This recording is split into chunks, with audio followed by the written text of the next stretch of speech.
The rain stung my face like 1,000 tiny needles. But I didn't flinch as I stood outside the grand hall, watching the alpha I'd loved in silence pledge himself to another. My scent, usually a soft lavender, was cloaked in blockers to hide the truth no one could know. I was carrying his child.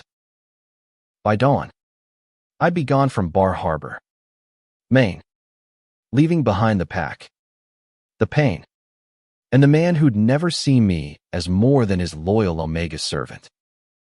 I was nobody special, just Elias, the Omega who'd served Alpha Caleb Blackwood for 5 years without a single complaint. I'd polished his boots, mended his clothes, and stood by his side through pack wars and council meetings. My heart a quiet traitor that beat for him alone.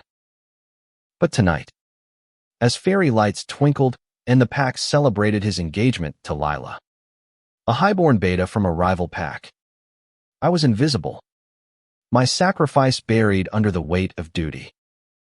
Bar Harbor was a small town, its rugged coastline and pine forests a haven for our pack, steeped in traditions that bound Omegas like me to servitude.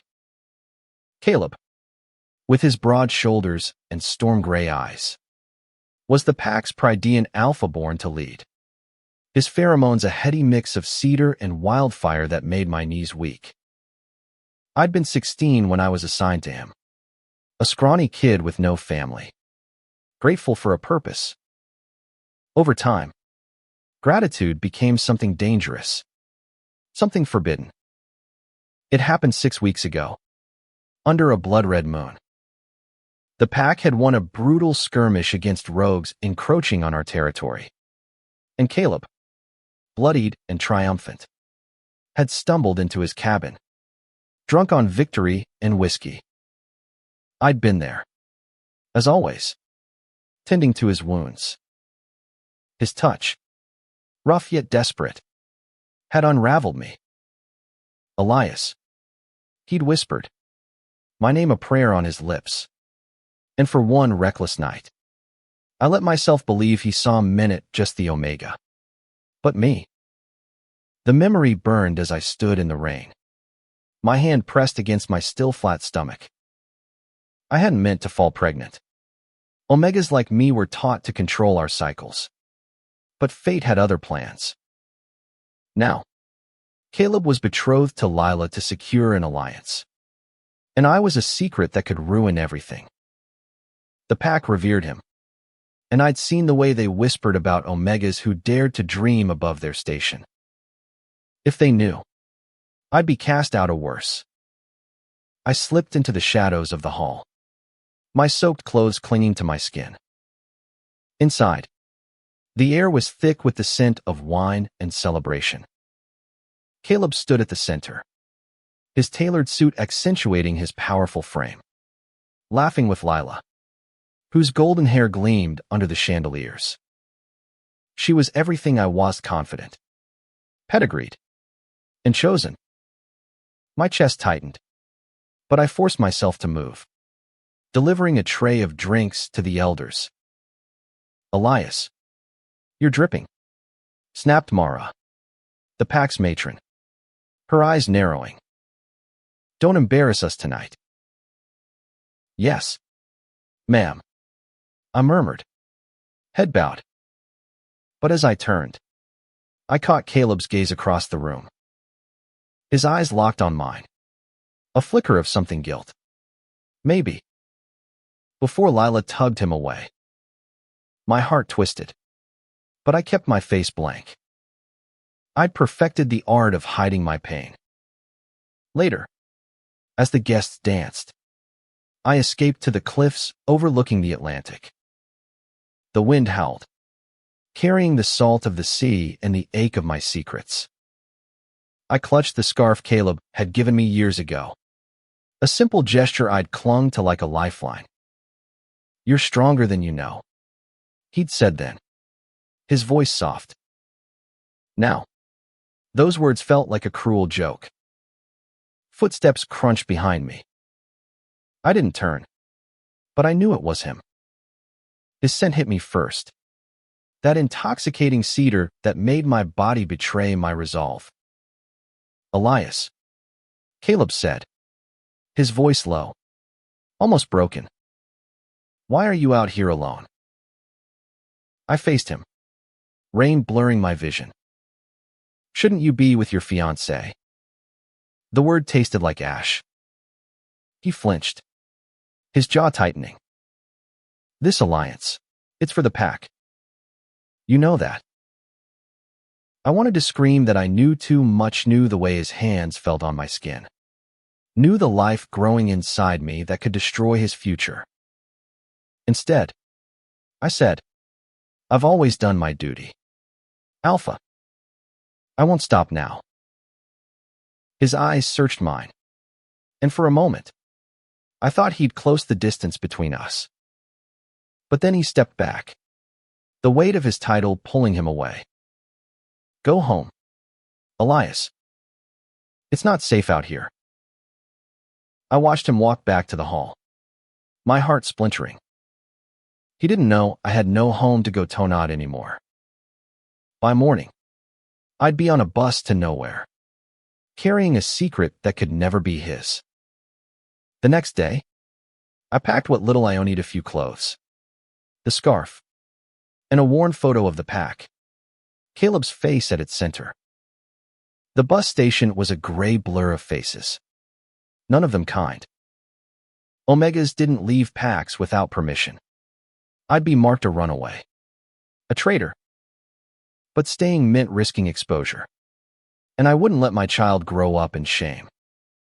As the bus rumbled out of Bar Harbor, I pressed my hand to my stomach, whispering to the life within. We'll be okay. I lied, my voice shaking. The road stretched ahead, endless and uncertain. But for the first time, I felt a spark of defiance. I'd served the Alpha without complaint. But now, I'd fight for myself and for the child who deserved more than secrets. The bus swayed through the winding roads of coastal Maine, each mile pulling me further from Caleb and the life I'd known. My stomach churned, not just from the pregnancy, but from the weight of leaving everything behind.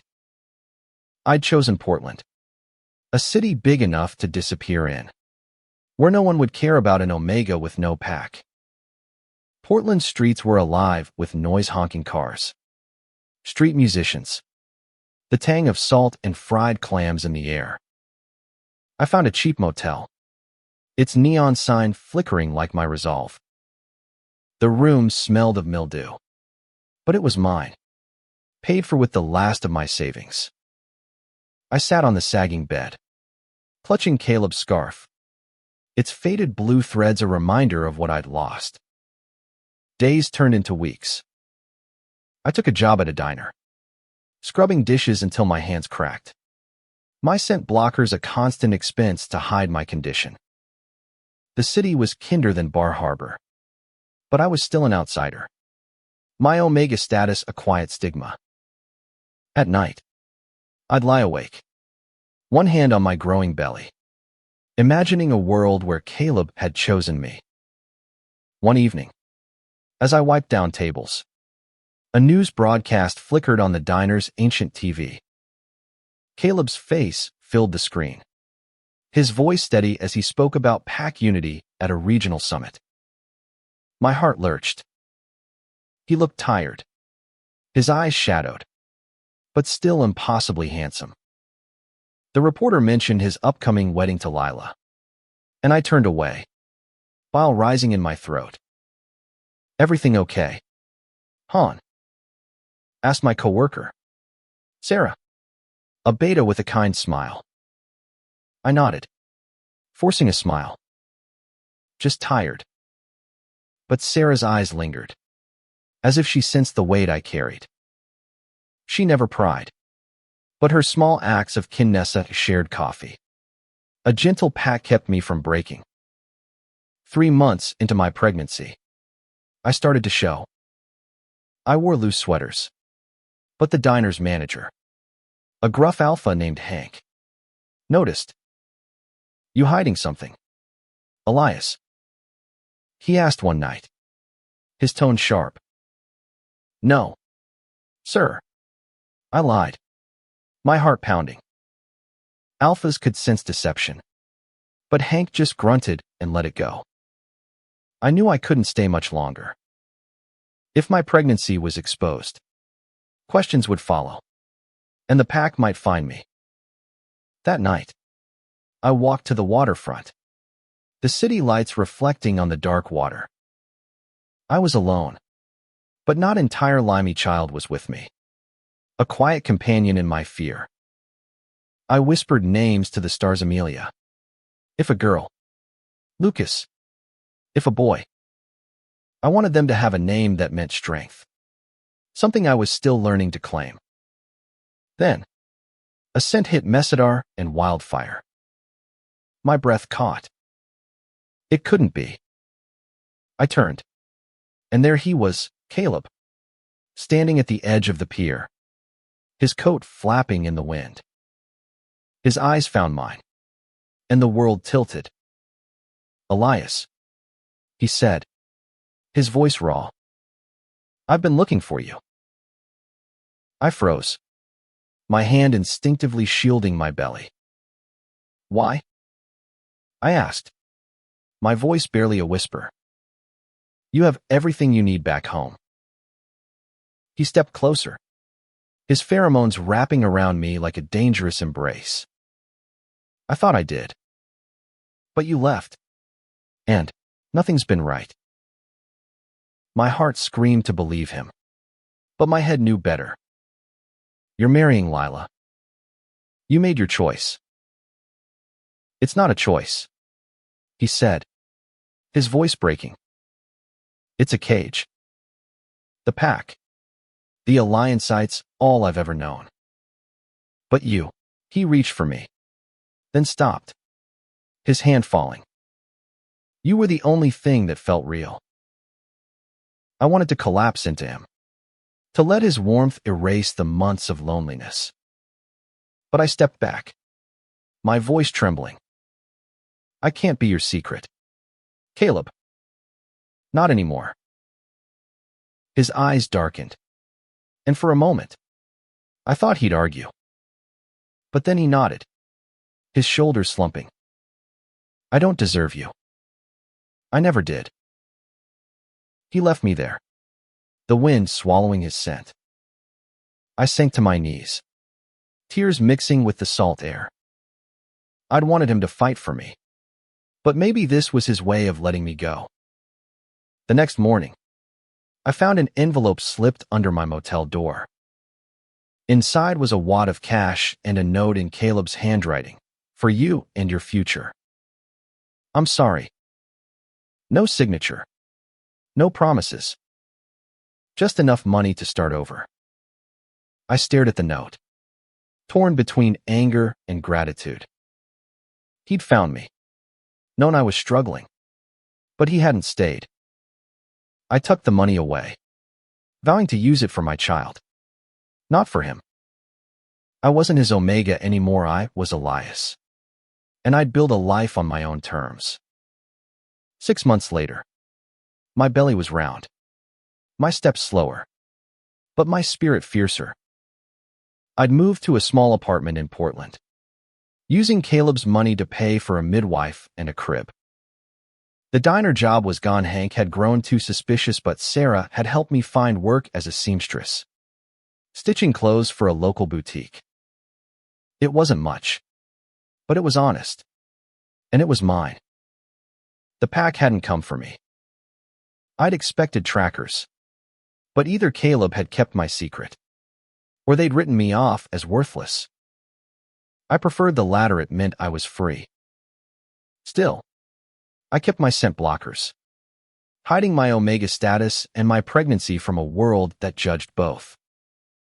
One night, as I sewed under the dim light of my lamp, a knock rattled my door.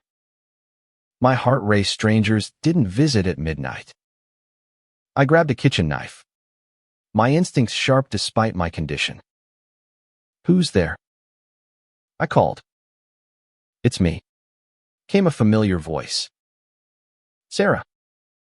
I opened the door, and she stood there, her face pale, holding a crumpled newspaper. "Elias, you need to see this." The headline screamed, "Bar Harbor Alpha calls off wedding. Sparks pack tensions." Below was a photo of Caleb, his face grim, standing alone at a press conference. The article detailed how he'd broken his engagement to Lila, citing personal reasons, and how the alliance with her pack was crumbling. "Why are you showing me this?" I asked, my voice shaking. Sarah hesitated, then handed me a letter. "This came to the diner for you. It's from him." My hands trembled as I opened it. Caleb's handwriting was messy. "Urgent, Elias." I was a coward. I thought duty was everything. "But it's nothing without you. I don't know if you'll forgive me, but I'm coming for you. Caleb." I dropped the letter, my breath hitching. Sarah grabbed my hand. "What do you want?" "Elias. Whatever it is, I've got your back." I didn't know. Part of me wanted to run again, to protect my child from a world that might reject us. But another part, the part that still loved Caleb, wanted to believe he'd changed. The next day, he found me. I was at the waterfront, watching the waves, when his scent hit me. He looked different, thinner, haunted, his alpha confidence frayed.